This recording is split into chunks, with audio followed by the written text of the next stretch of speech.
Alo, Trà Vinh xin chào các bạn. Hôm nay thì mình chia sẻ cái công thức bánh bột lọc nè.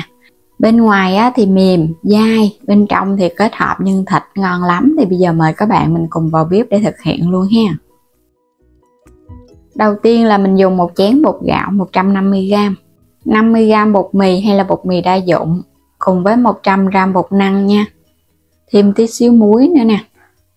300ml nước lọc bình thường. Rồi pha bột luôn, 150g bột gạo.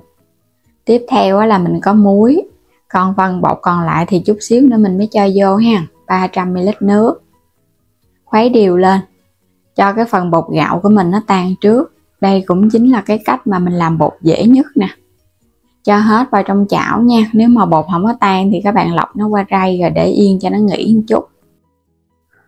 Phần nhân thì mình có ở đây 300g bắp cải trắng, mình đã tét cái phần bẹ nó ra rồi, rửa sạch để cho nó ráo nước rồi đó.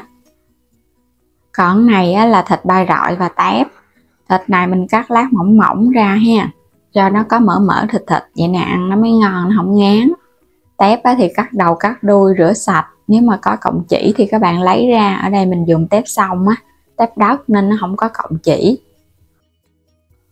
Cắt cái phần bắp cải ra ha. Nhưng hôm nay mình cho thêm bắp cải là để chống ngán cho cái bánh đó.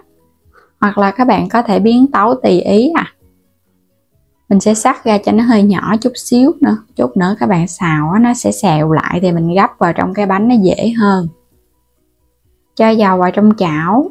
Mình phi thơm phần hành tím và tỏi hồi nãy mình băm ra nè. Cho nó vàng, nó dậy mùi lên.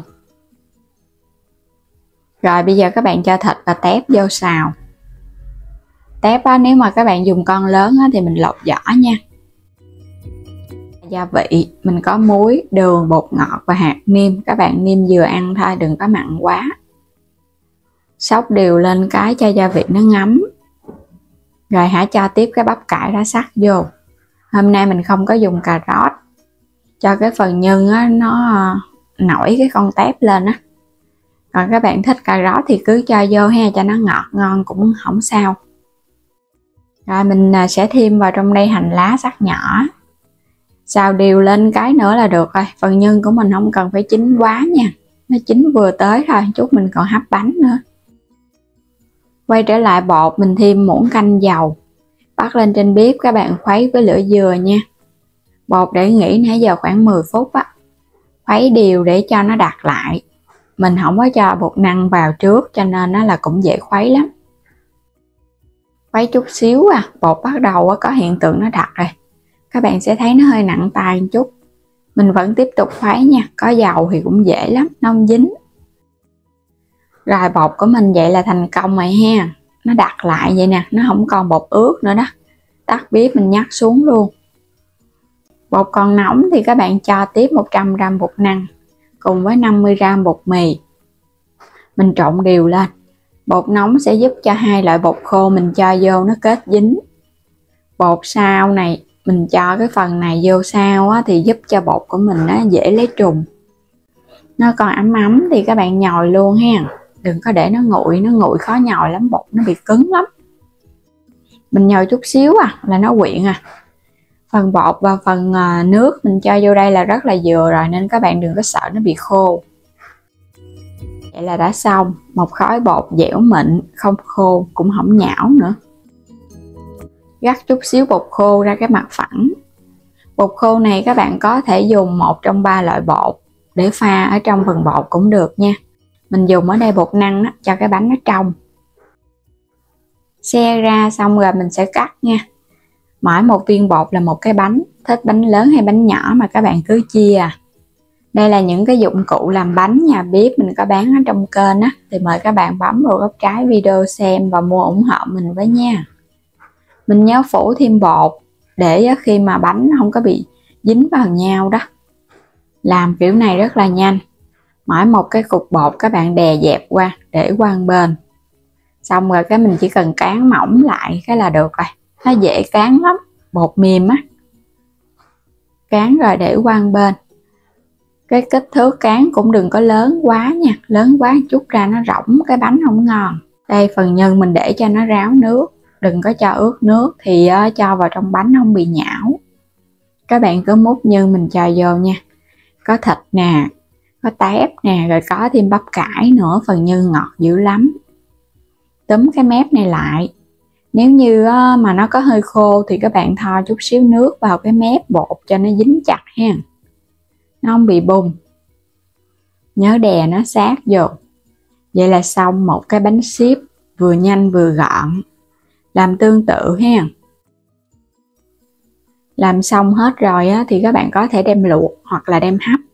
Mình hấp thì giữ nguyên cái độ ngọt của bột. Còn luộc thì nó nhanh hơn.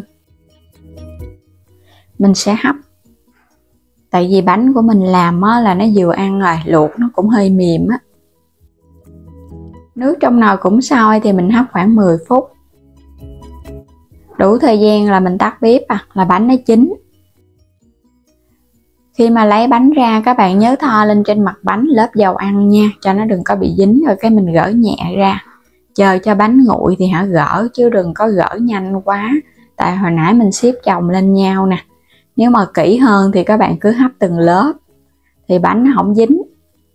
Và nhớ quét dầu để cái mặt bánh nó để nguội nó không có khô, cũng như là nó bóng ngon nữa. Mình lấy ra thì mình xếp nó lên, có một lớp dầu rồi nên nó không dính đâu. Đây mình đã hoàn thành xong món bánh xếp bột lọc tôm thịt. Cái bánh của mình dai mềm ngon lắm chứ nó không cứng. Mình ăn kèm là đồ chua củ cải, bóp muối, xả sạch, sau đó thì ngâm với giấm đường khoảng vài tiếng.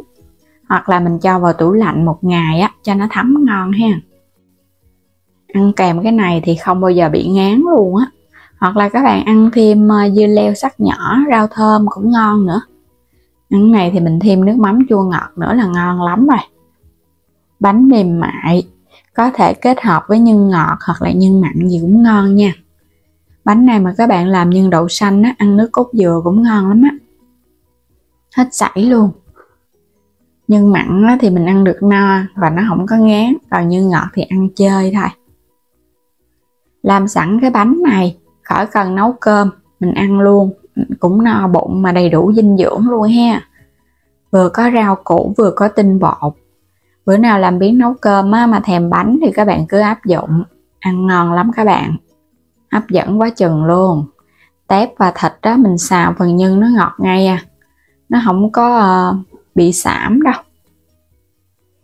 Mình dùng con tép này là tép xong nên cái phần da nó giòn. Vừa hấp dẫn vừa dễ ăn nữa, chan chút xíu nước mắm ăn còn ngon hơn các bạn ăn những cái món cao sang nữa đó. Quá đơn giản, quá dễ ha. Làm chút xíu thôi, mình bỏ ra khoảng 1 tiếng đồng hồ là đã có bánh ngon ăn cả ngày luôn rồi. Bây giờ thì cảm ơn các bạn đã theo dõi hết video của mình nha. Vui lòng đăng ký kênh Alo Trà Vinh và Alo Trà Vinh 2 ủng hộ mình. Và mua thêm các sản phẩm thì mời các bạn bấm vào phần mô tả video hoặc góc trái video nha. Chọn mua ủng hộ mình với nha. Xin chào tạm biệt, hẹn gặp lại các bạn ở những video tiếp theo.